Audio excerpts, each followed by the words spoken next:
Hi, welcome back.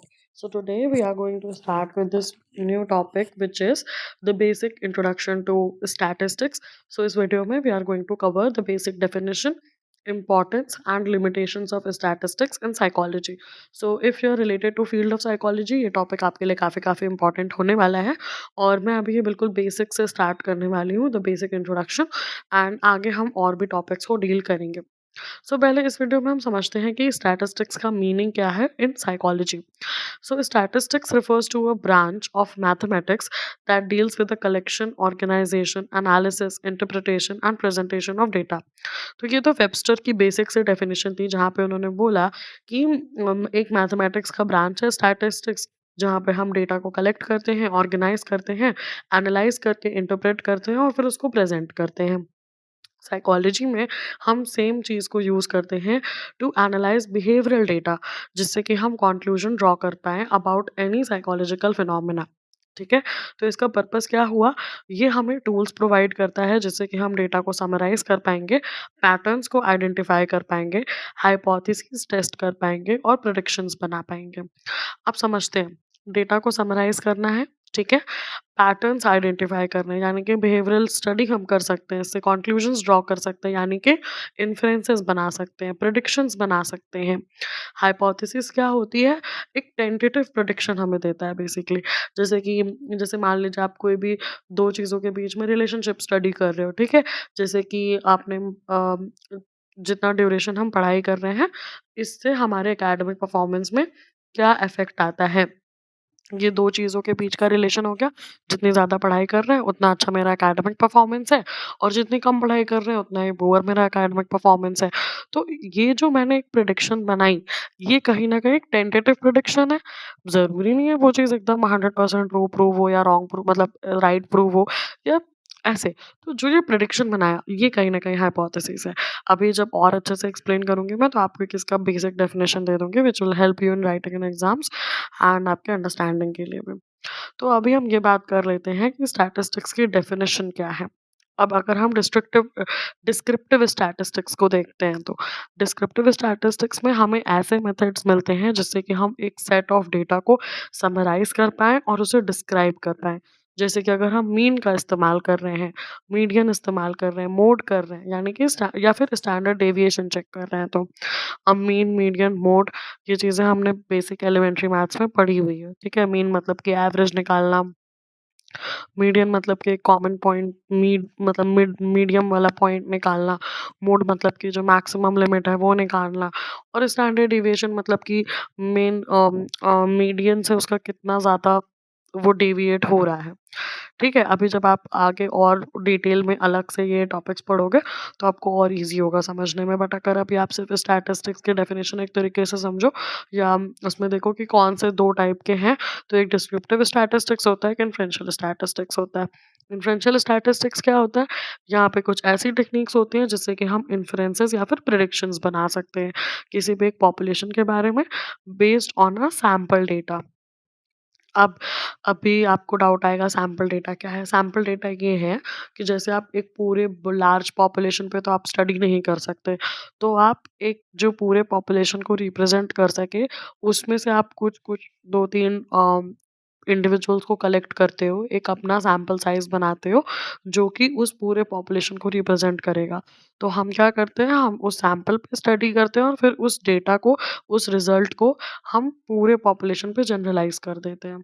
तो वो चीज़ होती है सैम्पलिंग। अभी इसको भी हम आगे फर्दर डील करने वाले हैं।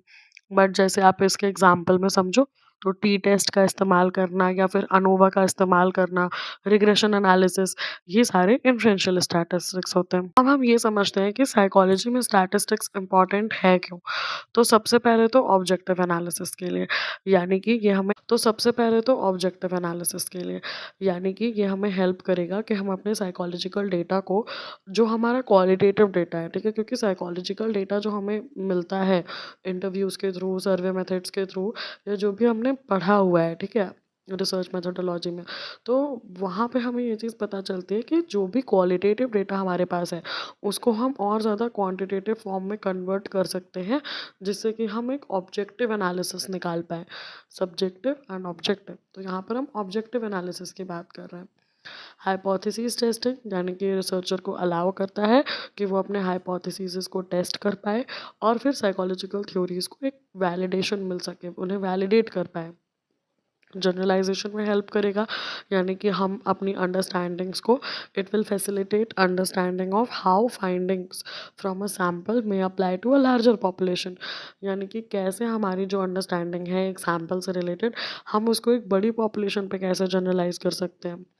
इम्प्रूव्ड एक्यूरेसी, यानी कि हमें हेल्प करेगा एरर्स को मिनिमाइज़ करने में, जिससे कि जैसे हमें इसमें स्ट्रक्चर्ड मेथड्स मिल जाते हैं डेटा एनालाइज करने के लिए, तो एरर्स और ज़्यादा मिनिमाइज हो जाते हैं। रिसर्च डेवलपमेंट, यानी कि हमें प्रोवाइड करेगा ऐसे एविडेंस बेस्ड प्रैक्टिसेस के फाउंडेशन, जिससे कि हम साइकोलॉजी में एविडेंस बेस्ड प्रैक्टिस कर सकते हैं। ठीक है। और डिसीजन मेकिंग में भी हेल्प करेगा, यानी कि क्लिनिकल डायग्नोसिस बनाने में, ट्रीटमेंट प्लान करने में, इंटरवेंशन एवेलुएट करने में। तो इम्पॉर्टेंस ऑफ स्टैटिस्टिक्स क्या हुआ साइकोलॉजी में? Objective analysis, hypothesis testing, decision making, generalisation, research development and improved accuracy. अब हम बात कर लेते हैं कि स्टैटिस्टिक्स की साइकोलॉजी में लिमिटेशंस क्या क्या हैं। सबसे पहला तो आ जाता है कि डेटा कलेक्शन में सब्जेक्टिविटी हो जाती है, यानी कि हम कौन सा बिहेवियरल डेटा यूज़ कर रहे हैं उसमें हमारा सब्जेक्टिव मेजर इन्वॉल्व हो जाता है, जिससे कि हमारी एक्यूरेसी अफेक्ट हो सकती है। अब क्योंकि साइकोलॉजिकल स्टडी में कई सारे मेथड्स होते हैं, हमने क्लास 11th में इसको काफ़ी अच्छे से पढ़ा था, 12th में भी पढ़ा था कि कौन कौन से अलग अलग मेथड्स होते हैं, क्वांटिटेटिव मेथड्स होते हैं, क्वालिटेटिव मेथड्स होते हैं। तो कभी कभार जो बिहेवियरल डेटा हम कलेक्ट करते हैं वो कहीं ना कहीं सब्जेक्टिव हो जाता है, जिससे कि हमारी एक्यूरेसी ख़राब हो जाती है। ह्यूमन बिहेवियर बहुत ही कॉम्प्लेक्स चीज़ है, तो स्टैटिस्टिक्स को अगर हम यूज़ कर रहे हैं एक तरीके से, तो हम ह्यूमन इमोशंस और बिहेवियर को बहुत ज़्यादा सिंप्लीफाई कर दे रहे हैं। ये चीज़ हमें समझनी पड़ेगी कि ह्यूमन बिहेवियर बहुत ही कॉम्प्लेक्स फिनोमिना है।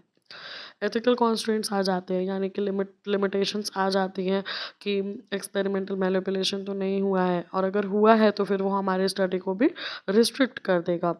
ओवरली रिलाई नहीं कर सकते हैं, यानी कि अगर हमने डेटा को मिस इंटरप्रेट कर दिया या फिर स्टैटिस्टिकल सिग्निफिकेंस पे कुछ ज़्यादा ही रिलायंस दिखा दी, तो उससे हमारे जो कॉन्क्लूजन्स हमने ड्रॉ किए हैं रिलेटेड टू एनी बिहेवियर, वो चीज़ फ्लॉ हो जाती है, उसमें एक लॉस आ जाता है। सैम्पल बायसेस आ जाते हैं, यानी कि अगर हमने मतलब नॉन रिप्रेजेंटेटिव सैम्पल्स ले लिए तो उससे जनरलाइजेशन जो हम कर रहे हैं वो इनवैलिड हो जाएगा, वो सही से नहीं हो पाएगा।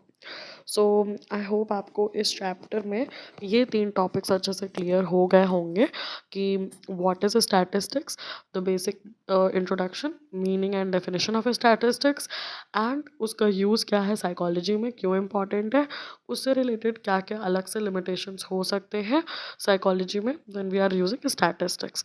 सो नेक्स्ट वीडियो में will discuss about sampling, sampling करनी कैसे है, कौन कौन से टाइप की सैम्पलिंग होती है, और इन चीज़ों पे हम बात करेंगे। So if you have any doubt related to these 3 topics you can definitely write in the comment section below, and मैं आपको नोट्स भी इसके डिस्क्रिप्शन बॉक्स में प्रोवाइड कर दूँगी। Thank you so much for watching.